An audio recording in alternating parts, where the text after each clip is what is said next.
You ever wake up one morning, roll over, and realize the person lying next to you feels like a stranger? That's what happened with Emily and me. 6 years of marriage. 6 years of whispered I love yous in the dark, of morning kisses before work, of laughter over inside jokes no one else would understand. 6 years of believing she was my forever. But forever doesn't mean much when love starts to fade, does it? I don't know exactly when things started changing. Maybe it was gradual, like a slow leak in a tire. You don't notice it at first, but one day you wake up and the whole damn thing is flat. Emily used to look at me like I was her whole world. Her blue eyes would light up when I walked through the door, and she'd wrap her arms around me like she never wanted to let go. Now she barely looked at me at all. Conversations turned into short, clipped sentences. The playful texts we used to send throughout the day, gone. Dinners were quiet, filled with nothing but the clinking of forks against plates and the occasional hum of her agreeing to something she barely listened to. And at night, when I reached for her, she'd pull away, murmuring some excuse about being tired. At first, I told myself it was just a phase. People get comfortable, right? The honeymoon phase fades, passion cools, routine takes over. That's normal, that's life. But deep down, I knew better. Then came the promotion, the thing I thought would turn it all around. For years, I'd poured everything into my job. I started at my company as just another guy in a cubicle, working long hours, taking on extra projects, proving myself over and over again.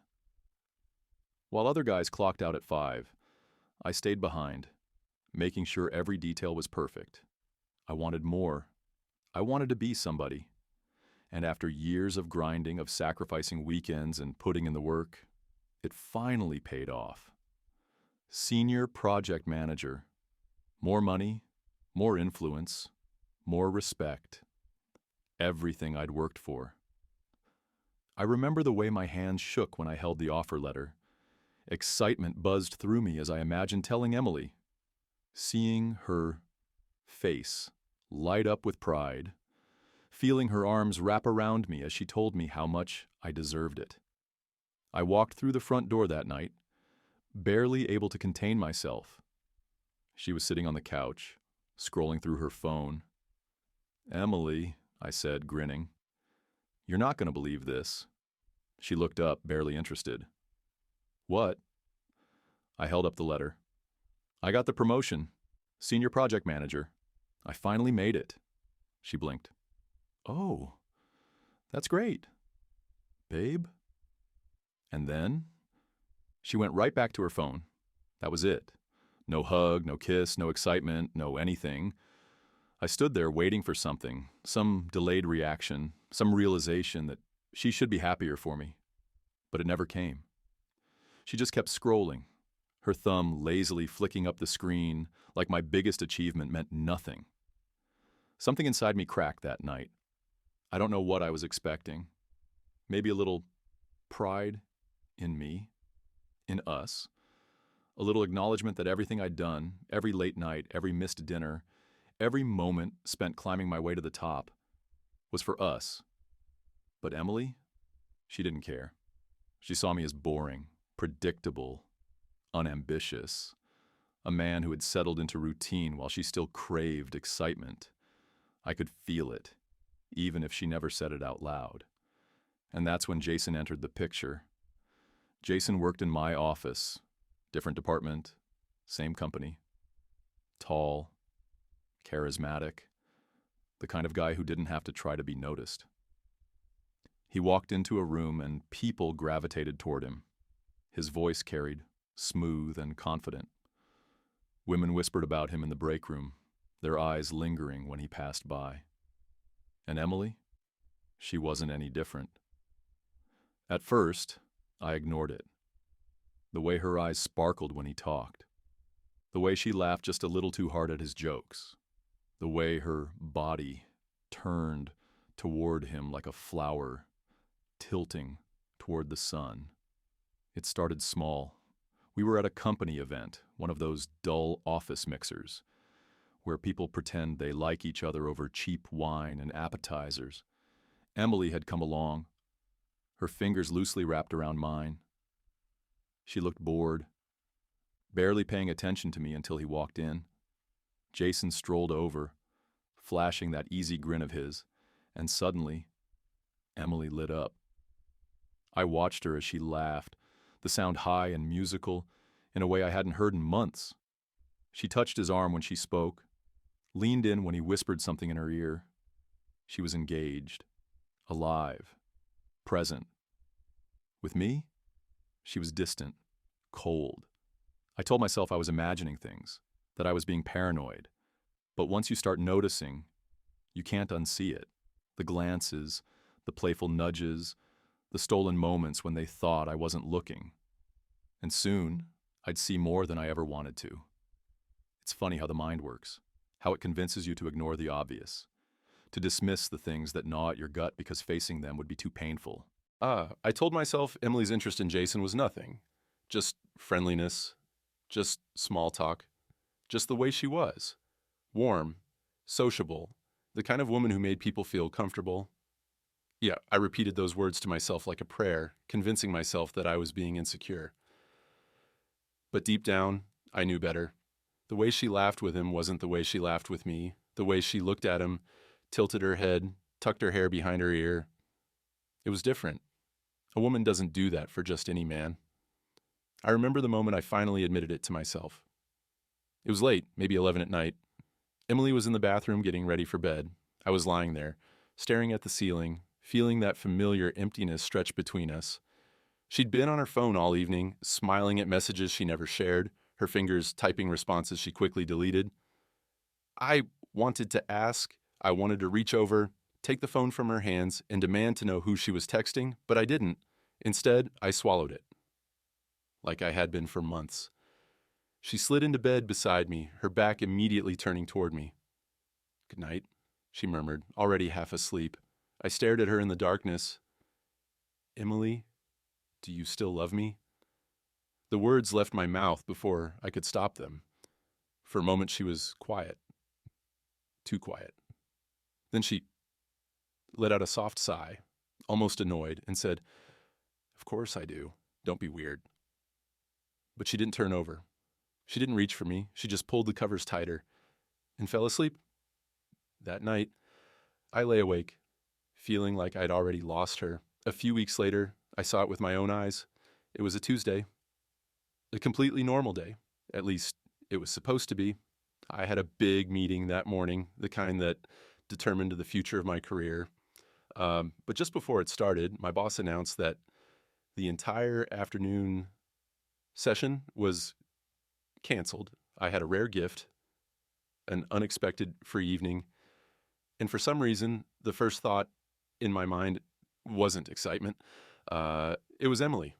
Maybe it was the way she'd been acting lately. Maybe it was the way my gut had been twisting for weeks. But instead of heading home like I normally would, I decided to surprise her at work. I didn't call ahead, didn't text, just got in my car and drove. The parking lot of her office was half empty when I pulled in. My plan was simple. Wait outside, catch her as she was leaving, maybe take her out for an impromptu dinner. Maybe we needed that. Maybe we just needed time. And then I saw them, Emily and Jason. They were standing near her car, close enough that their bodies almost touched. She was laughing, that laugh, the one I hadn't heard in months, the one that used to belong to me. Jason leaned in, murmuring something in her ear. She blushed, like a high school girl with a crush. And then his hand brushed against her cheek, slowly, deliberately, and she didn't pull away. Instead, she closed her eyes, let the moment stretch, let his fingers linger, and then he kissed her. Not a peck, not an accident, a kiss. And Emily, she kissed him back. I felt the air leave my lungs. like someone had reached into my chest and squeezed. My hands tightened around the steering wheel, my knuckles turning white. My mind screamed at me to do something. Jump out of the car, shout her name, tear him away from her. But I didn't. I just sat there, watching the woman I loved melt into the arms of another man. I lay there in the dark, staring at the ceiling, listening to Emily's slow, steady breathing beside me. She slept peacefully, like she hadn't spent her evening in another man's arms. I kept replaying it in my head. The way she tilted her face up to him, the way her lips parted, the way she kissed him back. That wasn't hesitation. That wasn't regret. That was desire. And now, here she was, lying next to me in our bed, wrapped in the same sheets we had once tangled ourselves in, when love still meant something. I turned my head to look at her, the woman I had married, the woman I had built a life with, the woman who once told me she couldn't live without me. She had no idea that I knew. For a long time, I just watched her. Would she have told me? Would she have come home, looked me in the eyes, and confessed? Or would she have kept pretending, kept kissing me with the same lips she gave to him? I already knew the answer, and that was what hurt the most. When morning came, I didn't say anything. I couldn't. The words sat like stones in my throat, heavy and immovable. I went through the motions, got up, showered, got dressed. Emily did the same. She hummed as she made coffee, scrolling through her phone, probably texting him. "Morning," she said casually, like it was any other day. I forced myself to respond. "Morning." She didn't notice the difference in my voice. Or maybe she did and just didn't care. She left for work first, kissing me on the cheek like she had done 1,000 times before. But now, I knew exactly what those lips had been doing just hours ago. The second she walked out the door, I exhaled a shaky breath, gripping the edge of the kitchen counter. My chest felt tight, my stomach twisted in knots. I had to be sure, because part of me, the stupid, desperate part of me, still wanted to believe I had imagined it, that I had seen it wrong, that Emily wasn't the kind of woman who would do this to me. So that afternoon, I went to her office, not to pick her up, not to surprise her, to confirm the truth. I parked a block away and walked toward the building, my hands clenched into fists at my sides. The closer I got, the harder my heart pounded. I didn't even know what I was going to do. Catch them, confront them, drag Jason out by his collar, and make him regret ever touching my wife? But when I got there, all I did was watch. Emily stood outside the office doors, her phone in her hand, smiling as she typed. A few minutes later, he walked out. Jason. Tall, confident, that stupid, easy grin on his face. She looked up. And that's when I saw it. The way her entire expression changed.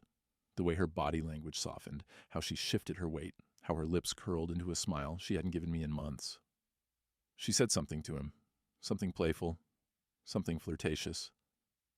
And then he stepped forward, his hands finding her waist, pulling her in.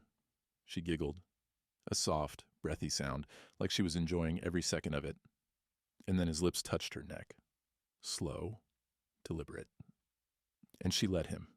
No, she wanted him to. That was it. That was the moment something inside me just snapped. I stepped forward, my footsteps heavy, my heart thundering in my ears. They didn't see me until I was a few feet away. Jason looked up first, his hands still on her hips. Emily turned next. The second she saw me, her entire body went stiff. Her eyes widened. Her mouth parted slightly, like she wanted to speak but didn't know what to say. I stared at her, at them. For a long moment I said nothing. Then, finally, I exhaled. Don't. My voice came out low, steady, almost too calm. Emily's lips trembled. I shook my head. Just don't. I don't remember the drive home. 1 minute, I was standing there, looking at the woman I'd built my life around, watching her press her body against another man like I was nothing. The next, I was gripping the steering wheel, staring at the road ahead, but not really seeing it. I parked in our driveway and just sat there, hands still wrapped around the wheel. my breath slow and measured. Inside that house, our house, was 6 years of memories. The couch, where we had cuddled up on lazy Sundays. The kitchen, where we danced barefoot in the middle of the night. The bedroom where we had whispered promises we thought we'd keep forever. And now every inch of it felt like a lie. I finally forced myself to move, pushed open the car door, stepped inside. Everything looked exactly the same, but I wasn't the same. I walked through the house in a daze, my mind replaying every moment I had ignored, every red flag I had pushed aside. The late nights, the way she turned away from me in bed, the empty looks, the excuses, the lies.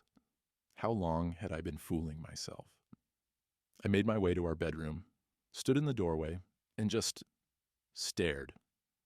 Emily's things were scattered across the room, her perfume on the dresser, her sweater draped over the chair, the framed photos of us on the nightstand. My stomach turned. I couldn't stay here, not another second. So I grabbed a suitcase. I didn't think, didn't hesitate. I just started packing clothes, essentials, anything I could fit. I didn't know where I was going, didn't care. All I knew was that I had to get out. Halfway through stuffing my things into the bag, my phone buzzed. I didn't even need to look. I knew it was her. I let it ring. A few minutes later, another call. Then a text. Emily. Where are you? Emily. Please talk to me. Emily. Just come home so we can talk about this. I let out a bitter laugh. Come home? Like this was some kind of misunderstanding, like I hadn't just watched her let another man put his hands on her, touch her, kiss her. I shoved my phone in my pocket and zipped up the suitcase. I wasn't playing this game. Not anymore. By the time I carried my things downstairs, the front door burst open. Emily stood there, her face flushed, her breathing heavy like she had run all the way from her car. Her eyes landed on the suitcase. And just like that, tears welled up. Wait, she gasped, stepping forward. What are you doing? I didn't answer. I just grabbed my keys and moved past her. She reached for my arm, gripping it tight. Please don't do this. Just talk to me. I finally looked at her, looked at the woman I had spent 6 years loving, and all I could see was a stranger. You don't get to cry, I said, my voice quieter than I expected. Not after this. She swallowed hard. I didn't mean for it to happen. It just... I let out a sharp, humorless laugh. Don't. Just don't. Her lip trembled. I still love you. Something in me cracked. I stared at her, at the tears streaming down her face, at the desperation in her voice, and I felt nothing. No, you don't, I said simply.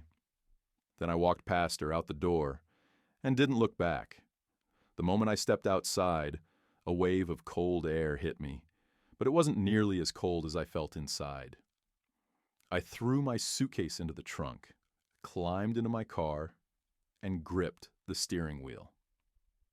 Emily was still standing in the doorway, barefoot, arms wrapped around herself like she was trying to hold herself together. I could see the tears glistening on her cheeks, but I didn't care. Not anymore. She had made her choice. I started the engine. She flinched at the sound, her lips parting, like she wanted to say something, beg, explain, lie. But I didn't give her the chance. I pulled out of the driveway and drove away. I expected her to chase after me, to call, to fight. But she didn't. She just stood there, watching me go, until she disappeared from my rearview mirror. That was the last time I saw her in that house. The house that was supposed to be ours forever. I drove aimlessly for a while, my mind a fog of emotions I couldn't even begin to untangle. Anger, hurt, betrayal, grief. It all sat heavy in my chest, pressing down like a weight I couldn't shake. I thought about going to a hotel, but the idea of sitting alone in some sterile room made my skin crawl. So instead, I did the only thing that made sense. I went to my brother's place. Mark opened the door. Within seconds, his eyes narrowing the moment he saw me standing there with a suitcase. "Shit," he muttered. "What happened?" I didn't answer. I just stepped inside, set my bag down, and exhaled the breath I'd been holding in since I saw Emily in Jason's arms. Mark didn't push. He just led me to the kitchen, grabbed 2 beers from the fridge, and slid one across the counter. I cracked mine open, took a long sip, and let the silence stretch between us. After a minute, he sighed. "It's Emily, isn't it?" I clenched my jaw and nodded. Mark had never been her biggest fan. He tolerated her because I loved her, but he always said she had a wandering eye. I used to defend her. Tell him he didn't know her the way I did. Turns out, he had seen the truth before I ever did. "She cheated." His voice was quiet, cautious. I nodded again. Mark swore under his breath, rubbing a hand down his face. "Damn. I'm sorry, man." I let out a bitter laugh. "Yeah, me too." For a long time, I just sat there, staring at the condensation on my beer bottle, feeling completely empty. Mark watched me carefully. "You gonna try to work it out?" I lifted my gaze to him. "Would you?" His jaw tensed. "Hell no." "Then there's your answer." And just like that, I knew. There was no fixing this. No therapy, no apologies, no desperate promises would undo what she did. Our marriage was already over. I just had to make it official. The next morning, I called a divorce lawyer. I didn't tell Emily, didn't warn her, didn't give her time to prepare her fake excuses. I just started the process, because after everything, I owed her nothing. For the first time in 6 years, I was done putting her first. This time, I was choosing me. The moment I filed for divorce, something in me shifted. I had spent weeks, months, maybe even longer, feeling like I was drowning in this relationship, clinging to the wreckage of a marriage that had already sunk. But now I was done. Emily didn't take it well. She called me as soon as she got served. I almost didn't answer, but some part of me needed to hear her reaction. The second I picked up, her voice cracked through the line. "You're divorcing me?" I leaned against the kitchen counter in Mark's apartment, staring out the window at the city skyline. "What did you think was going to happen, Emily?" She let out a shaky breath. I don't know. I thought we could at least talk about it." "Talk?" I laughed coldly. "You want to talk now? After lying to me for God knows how long? After I watched you let Jason put his hands all over you?" "It was a mistake," she whispered. I shut my eyes, pinching the bridge of my nose. "Stop." "But it was. It didn't mean anything, I swear." "You don't let another man kiss your neck if it doesn't mean anything, Emily," I snapped, my patience wearing thin. "You don't look at someone the way you looked at him unless you want them." Silence. She didn't argue. She didn't try to deny it, because she knew I was right. I exhaled, shaking my head. "This is over. It's been over for a long time. You just didn't have the guts to end it first." More silence. Then, quietly, she whispered, "I don't want to lose you." I clenched my jaw, my grip tightening around the phone. "You already did." I hung up. For the first time in 6 years, I didn't feel guilty about walking away. Emily tried reaching out a few more times. Texts, voicemails, emails filled with "I'm sorries" and "I miss yous." But I never responded. I had nothing left to say to her. I let the lawyers handle everything. The divorce was fast. Neither of us had kids in the house. I let her keep it. I didn't want it anymore. I didn't want anything that tied me to her. By the end of the month, it was official. 6 years reduced to a stack of papers and a signature. And just like that, Emily was no longer my wife. I should have felt something. Sadness, regret, some kind of grief for what we used to be. It's strange how quickly life moves on after something that once felt like your whole world falls apart. The first few days after the divorce, I expected to feel broken.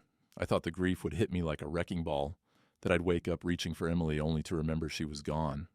But that feeling never came. Instead, I felt free. For the first time in years, I wasn't walking on eggshells. I wasn't chasing after someone who didn't want me. I wasn't waiting for affection that would never come. I focused on myself.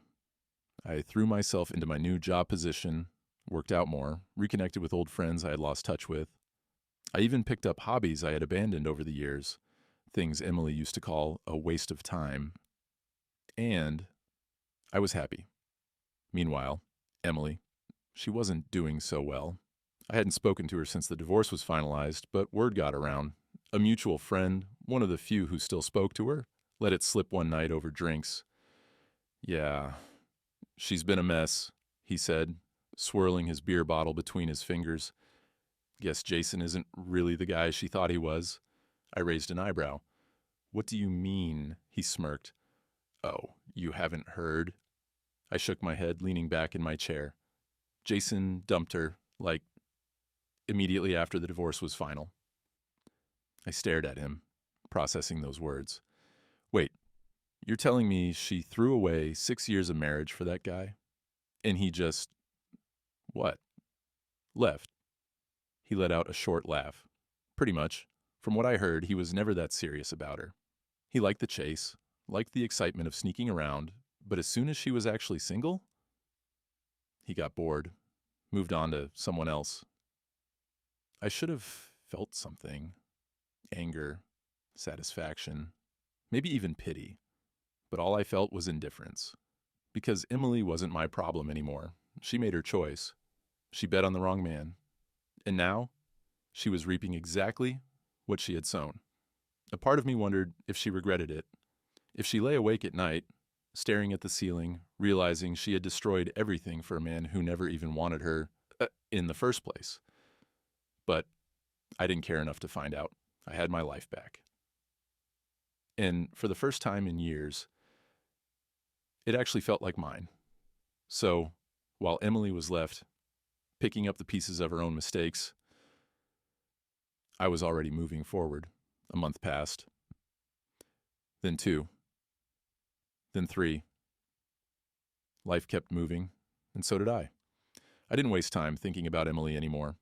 She was just a chapter I had closed, a lesson I had learned the hard way. I wasn't angry, not anymore.